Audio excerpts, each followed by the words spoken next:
Siamo quasi arrivati alla terza tappa del circuito nazionale Thunder Slot. In questo caso stiamo parlando del girone nord-ovest. Per il terzo appuntamento ci troviamo ad Asti, alla sede dello Slot Club Asti Calabroni Rossi. Alle mie spalle, anche se solo giovedì, giornata di prove libere, sono già molti i piloti che hanno iniziato a preparare le loro vetture, iniziando così a confrontarsi con il tracciato. Ciao ragazzi, io sono Massimo e come sempre vi do il benvenuto sul canale Slot Car Tech. Qui ad Asti il tracciato è rimasto invariato, la classica pista a 4 corsie in legno. Vi ricordo che non è pappato, quindi è un legno verniciato con vernice micalizzata. La superficie ricorda molto le piste in plastica, per cui le vetture hanno all'incirca la stessa aderenza. In più abbiamo le tracce dello slot con le bandelle in nastro di rame, quindi zero trazione magnetica. Ragazzi, tutte le vetture saranno guidate con la sola capacità del pilota.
È sempre molto difficile per i piloti non di casa trovare il giusto assetto, la giusta soluzione per far andare veloci le proprie vetture.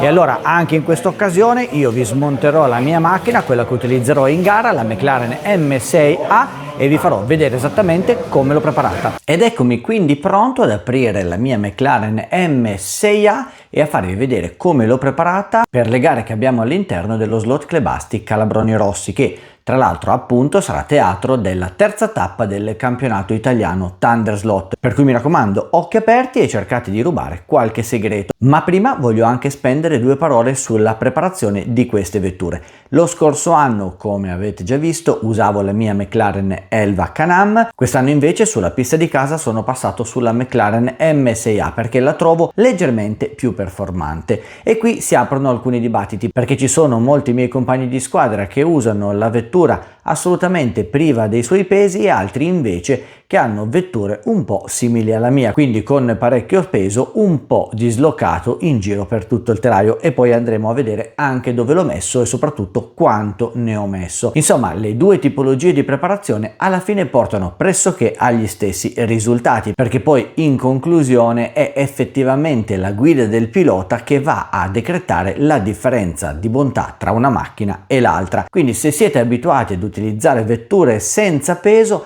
beh ragazzi, non mettetevi le mani nei capelli e continuate a perseverare sulla vostra strada, perché sicuramente anche la pista astigiana vi metterà a vostro agio. La nostra, ricordiamolo ancora una volta, è una pista in legno autocostruita con la bandella in nastro di rame, quindi non ha il classico scavo che magari potete trovare su una pista di tipo MB Slot. Le vetture non vanno a raschiare la pista, non vanno a raschiare la superficie, non c'è la necessità di fare nessuna lavorazione particolare sulla vettura, questa va già praticamente bene anche appena uscita da scatola. Per lo più installare del peso può aumentare in un certo modo la sicurezza, ma chiaramente va guidata anche in maniera molto diversa. A me piace una guida aggressiva, per cui staccate al limite, accelerazioni repentine, ingressi di curva decisamente molto forti, e quindi il peso mi aiuta a mantenere la stabilità della macchina, dare magari quel pizzico pizzico di trazione in più quando schiaccio velocemente sul grilletto del mio pulsante e a mantenere la vettura perfettamente in linea all'interno del suo slot. Però vedo che ci sono appunto dei miei compagni di squadra che riescono a fare le stesse prestazioni con macchine decisamente molto meno pesate. Va detto anche che il motore di queste Thunder Slot è decisamente fenomenale, un motore a cassa piccola che però riesce a sopportare molto bene le vetture appesantite. Infatti,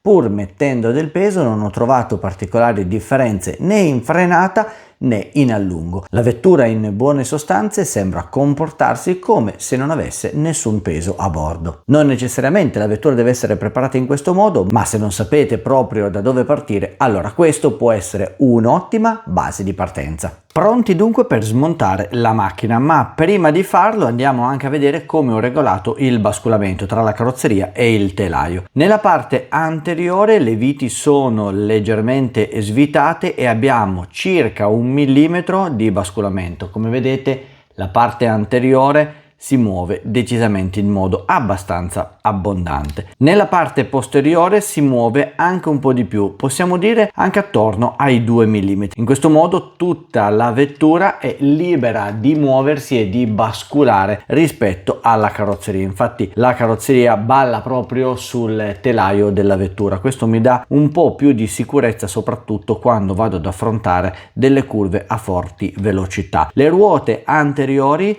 vanno a lambire la superficie della pista, mi servono da appoggio quando vado a fare soprattutto le staccate in modo molto deciso. Per quanto riguarda il pick-up, anche se giriamo su una pista in legno, il nostro slot è uguale e identico ad una pista Ninco, per cui va benissimo il pick-up per le piste in plastica, e in questo caso io non ho nemmeno sostituito le spazzole originali. Qui ci sono esattamente le spazzole che Thunder Slot monta di serie sulle vetture. Telaio originale nero, banchino anch'esso originale di colore nero. Anche se in realtà corriamo su una pista in legno dove per molti aspetti si potrebbe pensare di utilizzare un banchino ed un telaio decisamente più rigidi, essendo una pista decisamente molto rigida io preferisco avere un telaio ed un banchino un po' più morbido che magari vadano a copiarmi qualche piccola asperità. In questo modo ho una vettura decisamente molto più sincera. Per quanto riguarda le gomme anteriori e posteriori, sapete, davanti abbiamo gomme ribassate e al posteriore abbiamo come sempre le gomme che ci vengono fornite in regime di parco chiuso. Andiamo così ad aprire questa McLaren M6 e vediamone il suo interno. Prima di parlare del telaio della vettura tengo anche a farvi vedere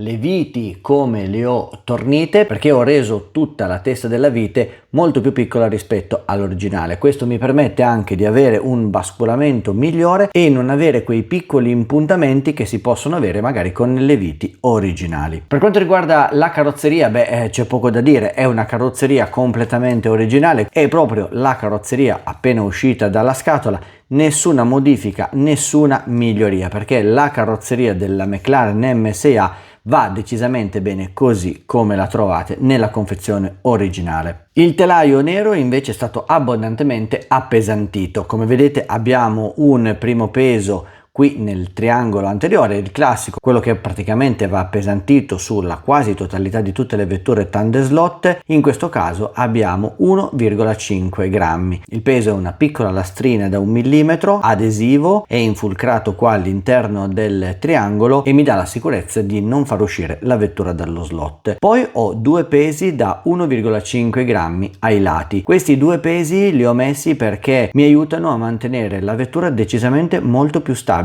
soprattutto in fase di accelerazione all'uscita dalle curve veloci, così come questo grande peso centrale circa 2,5 grammi e questi 2 piccoli pesetti laterali da 0,5 grammi. In questo caso ho aggiunto anche un piccolo peso nella parte posteriore, 1 grammo. Non ho ancora capito se effettivamente può fare differenza oppure no. In questo caso ho voluto comunque lasciarlo, farò una prova, vedremo in gara, nella gara di martedì sera, se può cambiare qualche cosa oppure no. Insomma, è una strategia che voglio ancora provare ad adottare, ma come sapete le strategie vanno comunque provate in gara per avere l'efficacia effettiva, perché soltanto durante le prove può cambiare tutto, già soltanto non c'è l'adrenalina di trovarsi a competere mettere uno di fianco all'altro. Nella parte posteriore ho aggiunto le molle. Queste sono due molle medie, sono abbastanza serrate, come vedete il banchino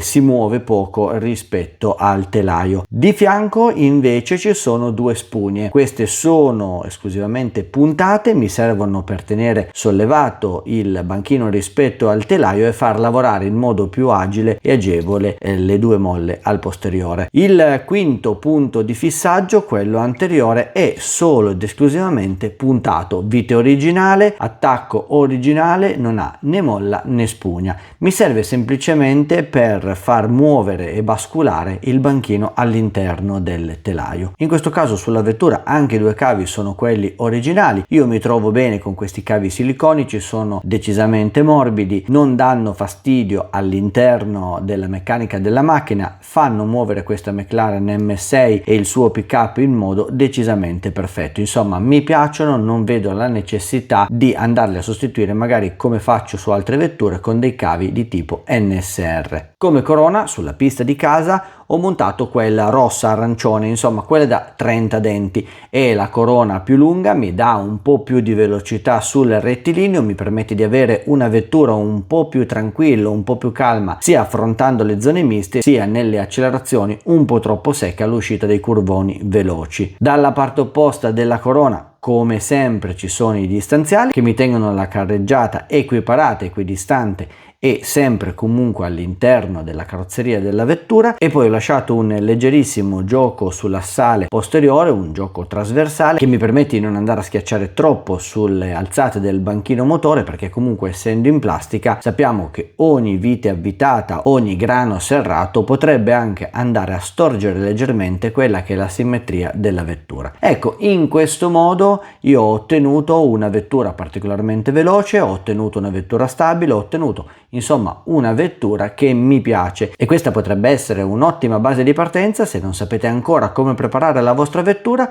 per correre sulla pista a Stigiara dei Calabroni Rossi. Le indicazioni le avete avute, sapete più o meno la strada da percorrere per preparare la vostra vettura. Se avete una vettura diversa dalla McLaren M6A, sappiate che io con la mia McLaren Elva comunque ho più o meno adottato gli stessi pesi, e anche con le altre vetture devo dire che un briciolo di peso in più aiuta sicuramente a rendere la vettura molto più stabile. Insomma ragazzi, non avete proprio più scuse, vi aspetto sabato 9 e soprattutto domenica 10 maggio qui ad Asti allo Slot Club Asti per la terza gara di campionato Thunder Slot. Se state preparando la vostra vettura per la prossima gara e avete magari qualche dubbio, qualche perplessità o volete semplicemente avere un consiglio, fatelo all'interno dei commenti e io vi risponderò molto volentieri. Anche per questo video è tutto. L'ultimo consiglio che vi do è quello di iscrivervi al canale se non l'avete ancora fatto, attivare la campanella in modo da non perdere tutti gli altri aggiornamenti, e a me non resta che darvi appuntamento sempre qui sul canale Slot Car Tech per il prossimo video.